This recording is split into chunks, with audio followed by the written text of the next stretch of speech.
Le Marie Céleste. Si vous êtes ni marin, ni passionné de vaisseaux fantômes, ce nom ne vous dira rien.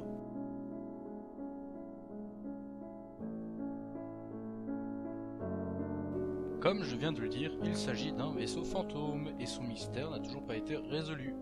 Ne vous attendez pas à un navire de guerre immense tel que le Hollandais volant. Ici on est plus dans la sobriété, car le Marie Céleste, c'est le nom du bateau pour ceux qui n'auraient pas bien suivi, est un navire marchand provenant des États-Unis. Sa réputation commence le 4 décembre 1872. Retrouvé à quelques kilomètres au large des Açores, le navire paraît désorienté et vide. Les premiers bateaux allés à la rencontre du Marie Céleste découvrent alors un simple navire marchand entièrement vide. Plus personne à bord. Mais nous y reviendrons. Concentrons-nous tout d'abord sur ce navire. Le Marie Céleste était à l'origine appelé l'Amazone, et il fut construit dès 1861. Et dès ses débuts, le bateau était déjà considéré comme maudit. En effet, le premier capitaine à prendre en main le navire tombe gravement malade en pleine traversée. C'est alors que le navire fait demi-tour pour ramener le capitaine à terre, mais celui-ci meurt. Et il est loin d'être le seul à être mort à bord de ce bateau. 6 ans plus tard, en 1867, le navire s'échoue sur les côtes du Cameroun. Il est alors remis en état et même agrandi. Les cocos qui le remettent sur pied décident de le renommer en Marie Céleste, par la même occasion pensant briser la malédiction. Ouais mais bon, je suis d'accord, c'est complètement con, hein. C'est comme si on renommait Dracula Kevin, bah ça changerait rien. Mais bon, on est au milieu du 19e siècle, les superstitions sont encore bien présentes et surtout dans la marine. Maintenant que les présentations sont faites, nous pouvons nous pencher sur sa véritable histoire, celle qui nous intéresse et qui lui a donné sa réputation de vaisseau fantôme. Alors que le navire quitte New York pour livrer ses 1700 tonneaux d'alcool dénaturé, le 7 novembre 1872, avec comme capitaine Benjamin Briggs, c'est à partir de là en fait qu'on ne sait absolument rien de ce qui s'est déroulé. Ce n'est que le 4 décembre de la même année, soit environ un mois plus tard, que le capitaine du navire des Gracia, commandé par Morehouse, découvre le Marie Céleste. Mais le navire, le Marie Céleste, ne fut pas retrouvé sur les côtes. Le navire se trouvait non loin des Açores, et les Açores c'est là. Le capitaine Morehouse fut perturbé par le mouvement irrégulier du navire qu'il apercevait, et aussi du fait que ses voiles n'étaient pas dans la bonne disposition. Après une multitude de signaux envoyés, et après avoir constaté la non-présence de personnes à bord via la longue vue, Morehouse décide d'aller mener son bateau, le Dei Gracia, à la rencontre du Marie Céleste. À bord, rien. Non, sans déconner, rien. Morehouse décide alors de ramener le navire à bon port pour qu'une enquête soit ouverte. Qu'a-t-il bien pu se passer pendant ce mois de traversée dans l'Atlantique? Beaucoup de suppositions et d'hypothèses furent énoncées, mais aucune, même encore aujourd'hui, n'a pu être prouvée.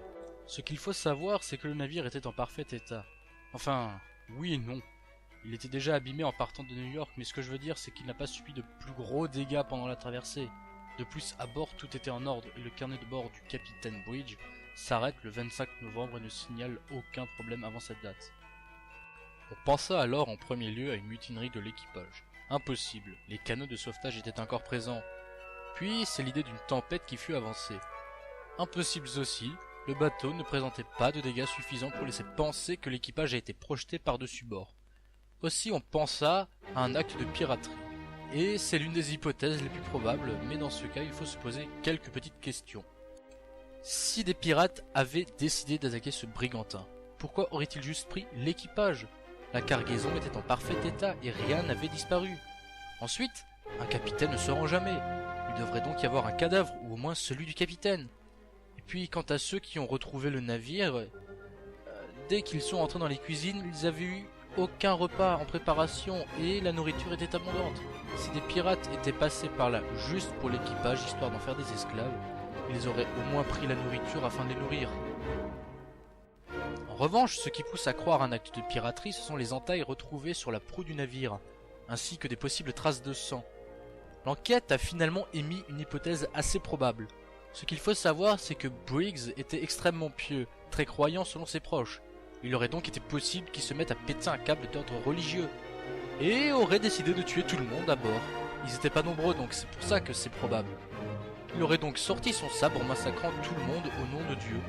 Et puis il aurait décidé de tout nettoyer, de tout ranger, de balancer les cadavres par-dessus bord, puis se serait volontairement noyé. Or, généralement, quand un équipage tombe d'un navire, il est assez fréquent de retrouver des cadavres sur les plages grâce aux marées. Et même si par la plus grande malchance ils seraient tombés sur des requins, ou au moins un ou deux auraient pu s'échouer sur la plage, surtout qu'ils étaient plus très loin des Açores.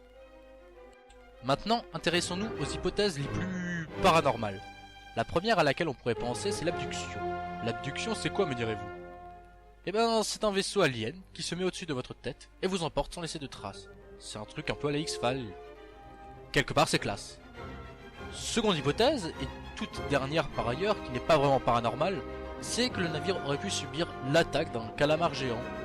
Genre un kraken, quoi, vous voyez ce que c'est. Mais si vous êtes comme moi et que vous avez regardé Pirates des Caraïbes, vous savez qu'un kraken, ça laisse rien en vie. Alors peut-être qu'ils auraient eu affaire à un kraken propre, qui casse pas, genre un kraken, avec de l'éducation et de la classe. C'est tout pour le Marie Céleste, enfin, pour l'instant, les recherches continuent. À vous de choisir quelle est l'hypothèse la plus crédible selon vous. Si vous en avez trouvé d'autres, ou si vous en avez créé une, n'hésitez pas à le faire savoir dans les commentaires. Non, sans rire, nous aussi on est paumés, et débattre ça avec vous, ça pourrait être sympa. Si la vidéo vous a plu, nous vous invitons à vous abonner pour ne rien manquer à nous exposer.